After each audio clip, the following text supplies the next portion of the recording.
talking about a bloodbath for white-collar workers because of AI. Stop hiring humans. Headline here is, quote, goodbye $165,000 tech jobs. Student coders seek work at Chipotle. So I think we all know that this is happening. But if it's true, then why is unemployment rates at historic lows? And at the same time, why does it feel like no one can get a job? Well, it's because AI is quietly reversing trends that's been decades in the making. For years, one gender was dominating education and getting the best jobs, and the other group was falling behind on education and written off as failures. But in a few years, AI is about to flip that. And it's also going to break the promise that America sold everyone. Because all this, you see, is dying.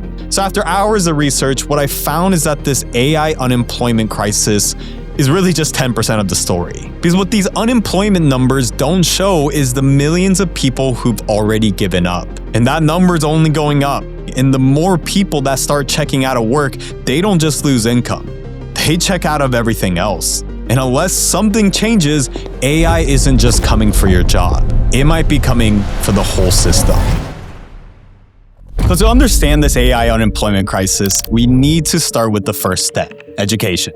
Because what's happening in schools right now is the start to how AI is breaking this old model and surprisingly reversing trends that's been going on for decades. I don't think people realize how fast this is all happening. Because it took just 2 months after ChatGPT's release for 90% of college students to start using it. 2 months! That's faster adoption than TikTok, Instagram, and any platform ever. And schools who were slow to do anything had to act quickly. Schools in New York City initially banned ChatGPT completely, and so did a lot of schools who panicked because they knew that students were going to start cheating. And you know what? They weren't wrong. Like this 21-year-old who got his offer from Harvard rescinded, then got into Columbia, then got kicked out again.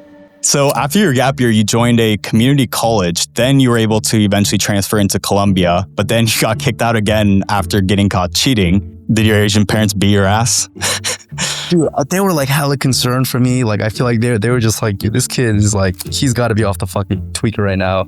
So he got caught, but I think you and I both know that he's not the only one. And you want to know how I know? Because I mean, shit, I even cheated my ass off through college, and that was way before AI. Now imagine a Gen Z kid today sitting down on his laptop to write an essay without using AI. Yeah, that's not happening. And with AI, students are always going to be one step ahead. In fact, the perfect example is Roy. Look, getting into an Ivy League already makes him not the average student, but what he did after getting kicked out shows that the way students are approaching education is already being rewritten. You know, you're 21, you probably raised already over around $20 million for your AI company that helps you cheat on everything. What exactly is Cluely? Cluely is the ultimate desktop assistant, and it essentially lets you use AI on everything. It's ChatGPT, but it sees your screen, it hears your audio, it listens to your meetings, and it can provide you help every single time you need it before you even know that you do need it. Do you think the education system has become such a debt trap? And with the opportunities that we have today, that getting expelled might actually be better than graduating? Well, I think for me, I'm pretty uniquely like, I was super hot on Twitter, and I knew I had the intention of like raising around and building a company. But generally, like nowadays, you're right, people graduate $30,000 in debt, they have no jobs, and there's like, they don't learn any meaningful skills from college, and all they did was spend like hundreds of thousands of dollars on fucking going for like adult daycare, essentially. Did you go into like all these Ivy League applications knowing that you were gonna drop out? I knew what the intention was. As soon as I find a co-founder and we land on like a promising business idea, I will drop out. Look, I'm glad that he said that, because let's be real. Most people who drop out aren't gonna be the next Zuckerberg. But the point is, more and more people are questioning whether a college degree is really worth it. 51% of Gen Z thinks that their college degree was a waste of money. And especially when it comes to job opportunities, only 1 in 4 Americans now believe that a degree can help you get a good job. But here's the thing, the biggest impact of AI might come from this gender gap in education. In the 1970s, men earned most of the degrees, and today it's the exact opposite. There are 2.4 million more women in college than men. And as the US economy shifted away from industrial jobs towards knowledge and service industries, women's edge in higher education gave them way more access to the fastest growing, best paying careers. But now with AI, the very value of a college degree is changing fast.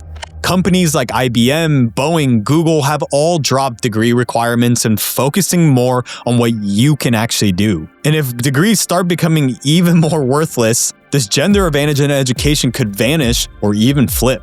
Because the more I study how money and power works, it just reminds me more of why you need to stay ahead of these shifts before they happen. But even more importantly is distinguishing what is just hype and what is institutional. And that's exactly where my sponsor 21 Shares comes in. 21 Shares is the world's first and one of the largest issuers of digital asset ETPs, including ETFs or exchange-traded funds. And their whole mission is to make crypto investing more accessible, trusted, and secure by bridging this gap between traditional finance and digital assets. And what I like is that they see crypto not as a quick trade, but a long-term investment opportunity. With their focus on transparency to bring digital assets into the mainstream, they only offer registered, fully collateralized ETFs traded on global exchanges. And with markets moving fast and regulators still shaping the rules, it's hard to keep track of what actually matters. It's also why 21 Shares provides investor education to help break this down in plain English, whether it's new ETF launches, macro sentiment shifts, or how regulation could impact everyday investors like us. And honestly, that's valuable because when a lot of the crypto content out there is either hype or doom, having a trusted source on what the data actually says is more important than ever. As I've already seen in comments of my previous videos, a lot of you are already doing your own research and investing in crypto and digital assets. And I looked into 21 Shares and their materials myself, but it's also important that you do your own research. So before you invest anything, subscribe to the 21 Shares newsletter. You'll get timely market insights, product updates, and trend breakdowns straight to your inbox. And follow @21Shares and @21Shares_US on socials to stay ahead of the curve on all things crypto and digital assets. Because just like this topic of AI and unemployment trends, things can change instantly. And that takes me directly to the next step of the old model that everyone grew up believing in. And this is where things start breaking even more.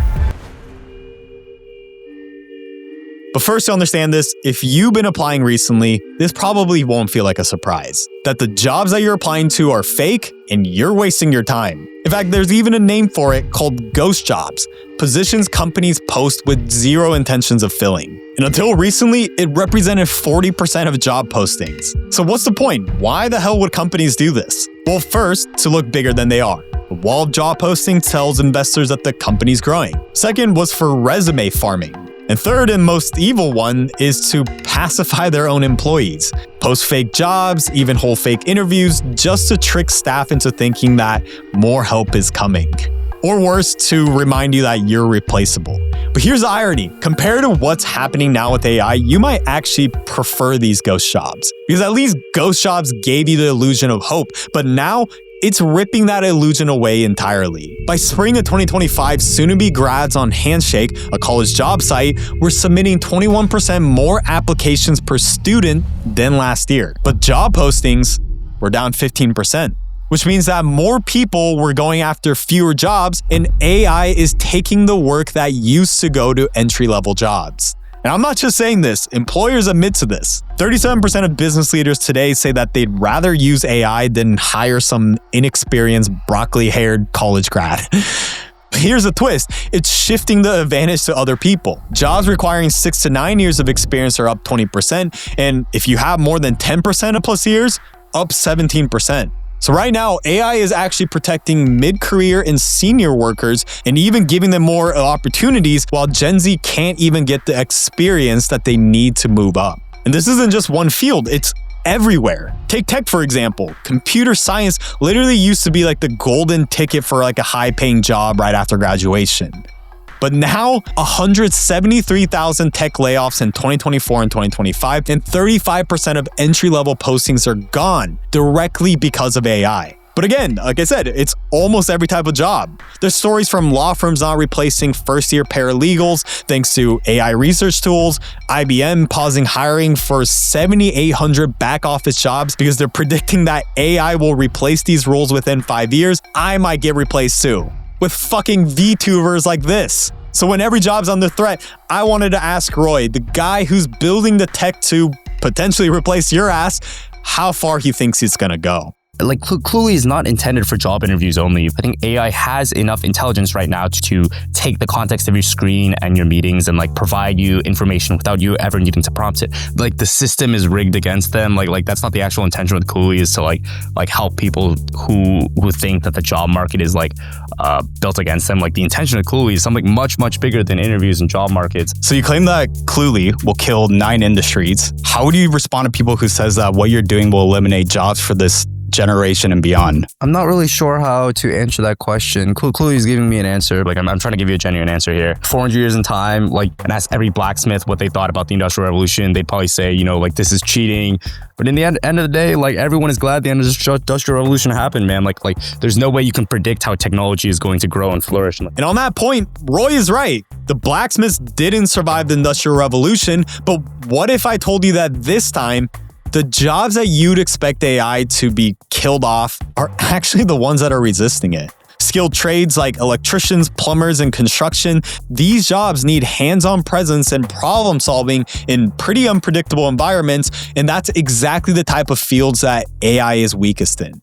And in fact, while college grads are flooding the job markets with absolutely no opportunities, trades actually have a severe labor shortage as fewer young people are entering it and older workers are starting to retire. Because as you can probably guess, these fields are dominated by men who chose trade school or apprenticeship over some 4-year degree. So who would have thought that white-collar workers who traditionally look down on blue-collar jobs are the ones getting automated while trades are staying in demand? But look, here's the bigger issue. It's not just about which jobs survive AI. Because with innovation and revolution, some groups adapt and win and others don't. But in this case, they aren't just losing income. Because now people are stopped trying entirely. And that's the true invisible crisis that nobody talks about. The millions, mostly men, who've checked out entirely. And the more that number grows, the closer society gets to collapse. Because this group that's not in education, employment, or training, or NEETS for short,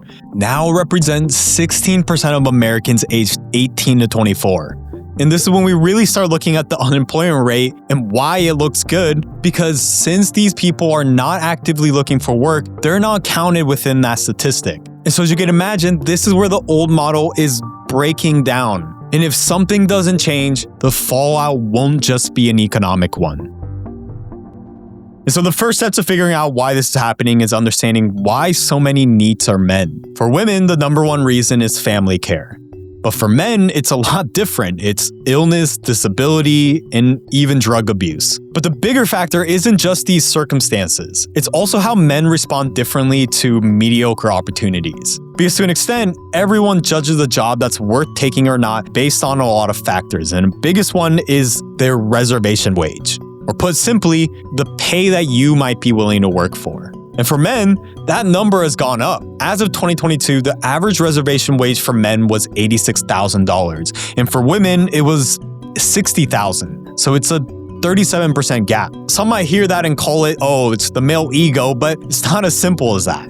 Yes, men still tie their self-worth to being providers, and so does society. But when decent provider jobs are scarce, what we're seeing now is that men who are unable to land better opportunities are choosing to quit entirely than take what they consider a low-status job. But for women in the same boat, they stay in the workforce, even if it means taking a part-time or low-paying roles. So of course, this is an oversimplification because there's also a lot of factors like inflation, rise in cost of living, and some people might just say that the younger generations are entitled, but it is interesting to note that this difference in response is what keeps more men to choose becoming a NEET rather than go in the workforce. For example, look at the jobs that most women still dominate, like administrative assistants, customer service reps, bank tellers, junior bookkeepers. These are all repetitive tasks that AI chatbots can handle. And again, these are physical, technical, problem-solving fields which AI has a harder time automating. So really why AI might help men isn't because of job categories, but more so adoption.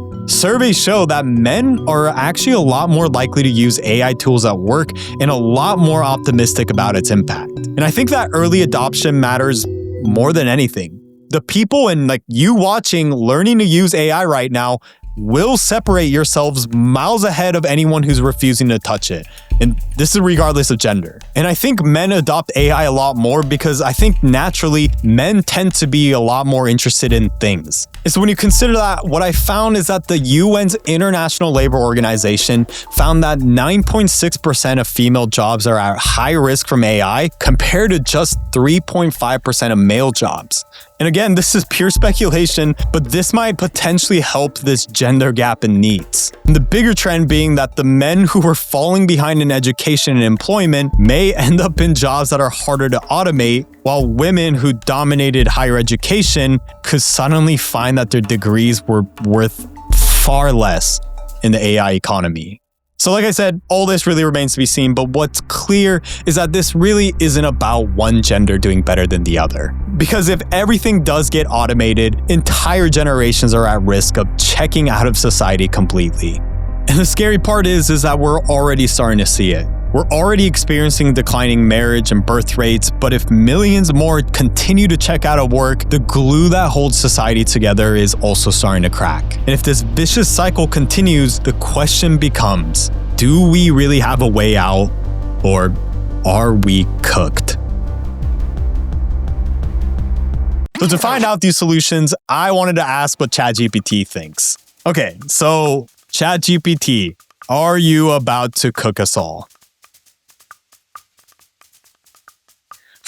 Nah, I'm just playing, but let's start with the solutions that always get brought up and why I don't think it will work. First, a lot of people say education reform, but I don't know about you, but I have absolutely zero faith in our education system. Most of us learned things in school that were outdated even then, and nothing will change until colleges actually feel it in their wallets. And I don't think that's going to happen anytime soon because more people are actually going to grad school hoping an extra degree will save them in this job market. So second is retraining workers. It sounds good, but it's actually a total waste of time. Most displaced workers never end up getting jobs in their retrained field. And one 2017 study found that people who went through retraining programs had lower employment rates and earnings than people who didn't. And I think what you need to realize is that the workers who do need retraining most, older folks or people who didn't really have strong academic backgrounds, are also the least likely to even finish and end up dropping out. Plus, half the time you're also training for jobs that aren't even being hired locally. You can learn about solar panel installations all day, but if you're in rural West Virginia with no solar companies, it's worthless. And third is universal basic income. Andrew Yang made this mainstream in his presidential run in 2020. Artificial intelligence is coming. It's actually already eating up the most common jobs in our economy, and it's driving Americans into distress in various ways in the numbers. And to his credit, he correctly predicted that AI will eliminate jobs, but again, it just sounds good. And even if it passes, it only treats symptom and not the cause. Because one, it doesn't create meaningful work, and two, if it's $12,000 per adult per year, that would cost $3.9 trillion every single year. Look, that's more than the annual federal budget, which if you saw my national debt video, would make that time bomb even worse. What will actually work then? Here's where I think would actually move the needle, if we have the guts to do it. First, a targeted job guarantee, not welfare, but guaranteed work, where the government directly hires unemployed people for infrastructure, environmental cleanups, and community services.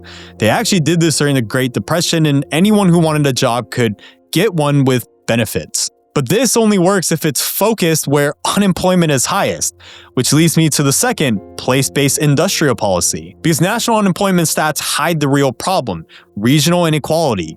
And it's also what the national unemployment stats mask. For example, a high opportunity city like New York City is going to have a lot more jobs, but unless you're a Nepo baby, you can't afford not to work. Whereas struggling regions like Appalachia have absolutely no jobs, but people can't afford to move. So by requiring local hiring in these struggling areas for clean energy, plants, and trades, it actually helps the areas where it needs it the most. And third is conditional tax incentives. Zero tax breaks with no strings attached, then ship jobs overseas. But what if you make it where if you want a tax break, prove that you can create real jobs here in the United States and keep those jobs for years? So I think put these together and you get real jobs without the free money trap of UBI. But with all that said, here's the brutal reality. These are all ideas that also just sound good. And really, it's just ideas without actually acting on it. Just like education, the government is slow to make moves. And when there's no perceived immediate threat, you can hide behind the statistic that we're at historic lows. And just like education, I don't have any faith in the government as well.